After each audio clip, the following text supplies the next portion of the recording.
Tu natomiast są tegoroczne wynalazki. Wszystko zakupione w sklepie.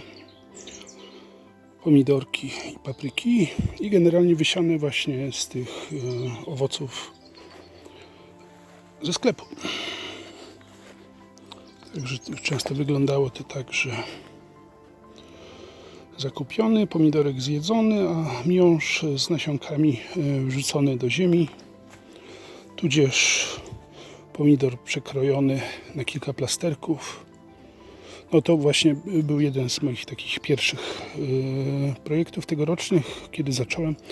Właśnie moja żona zawsze kupowała pomidory w sklepie, nie? A tu chodzi mi o sadzonki ze sklepu ogrodniczego.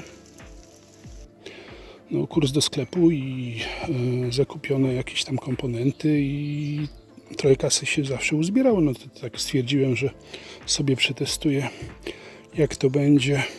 Gdy na przykład zakupimy same owoce, warzywa w sklepie i z tych właśnie owoców, warzyw wysiejemy to do ziemi. Efekty przerosły moje oczekiwania. Także tutaj, jak widać, już sklepowe pomidory puszczają pomidory. No to tak posiałem pierwsze partie, bo to też eksperymenty były przeprowadzane w jakimś tam okresie czasu, że na przykład posadziłem jeden gatunek jakiegoś pomidora, po kilku dniach pojawiły się pierwsze sadzonki. No i potem na przykład paprykę posiałem. Z niektórych różnie z tymi eksperymentami wypadało, niektóre po prostu też miałem taki nieudany pomysł, o którym zrobię film, tak żeby ktoś inny nie wpadł na podobny pomysł.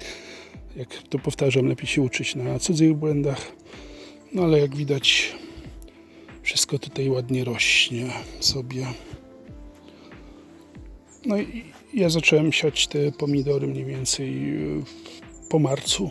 Także teraz mamy sierpień, 4-5 miesięcy i są efekty. O, tu jest kiwai. To akurat zakosiłem ją kosą spalinową, także po prostu na jej miejsce posadziłem inny krzak, a no, ku mojej radości bardzo szybko się odrosła, bo próbowałem jakieś tam przyklejanie gałęzi z taśmą klejącą, ale nie za bardzo to zdało egzamin. Natomiast kiwai sobie poradziło samo. Po prostu tak szybko wyrosło, ten system korzeniowy był tak, że roślina chciała przeżyć, no i przeżyła. I tak testy.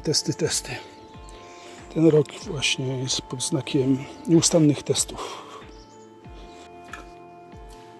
A tutaj rzut okiem na następną generację roślin. No, najlepiej się sprawuje właśnie parapet okienny u mnie w pokoju. I tu właśnie widać same papryczki wysadzone. Niektórym się padło, po prostu podejrzewam, że przy przesadzaniu z innego pojemnika uszkodziłem korzeń, ale w każdym bądź razie i tak nieźle to moim zdaniem wygląda. A tutaj posiałem passiflorę i zobaczcie, czekamy na efekty, czy coś z tego wyjdzie. Jeżeli film się Wam spodobał, zachęcam do subskrypcji kanału. Pozdrawiam i zapraszam do następnych filmów.